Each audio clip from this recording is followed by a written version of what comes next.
Divorce කරලා දැන් අවුරුදු 5ක් වෙනවා. එයා අපිට ආකටත් ගහලා මාස 3ක් හිරේ හිටියා. ඒකින් පස්සේ මට ළමයට සල්ලි දුන්නෙත් නේ, ළමයි බැලුවෙත් නේ, අපිට මොකුත් නඩුවක් දාලා තේ සල්ලි ගෙවුවනේ. ඒ හින්දා මම ඒකට නඩුවක් දෙන්නනේ ඒක අත්හැරියා. එහෙම තමයි හිටියේ. පස්සේ මම වෙන එකක් බැන්දා. දෙවෙනි කසාදයක් බැන්දා. දැන් බැන්දලා මාස 5ක් වෙනවා. පස්සේ මෙයා මං මහත්තයා ගෙදර ගිහිල්ලා සතියක් විතර ඉන්න ගිය වෙලාවේ මේ මගේ ගේ ඉදරට වෙවිලා බයිපෝසින් එයා ඇවිල්ලා ඉන්නවා.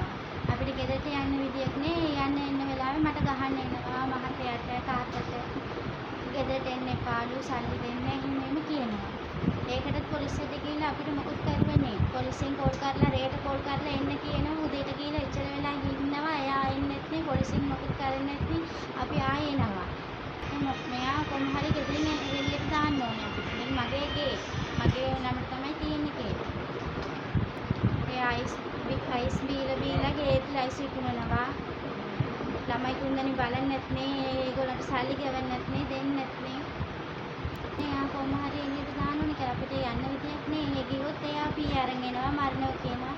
දැන් ළඟදී දැන් තාත්තට ගහලා ඒක අහන්න ගිහලා මට ගහන්න ඇවිල්ලා තාත්තට පියෙන් එනලා එයාවත් වාට්ටුව එන්න කරා දවස් 3ක් හිටියා. ඒකටත් මොකද පොලිසියෙන් කරුවේ නේ මොකද.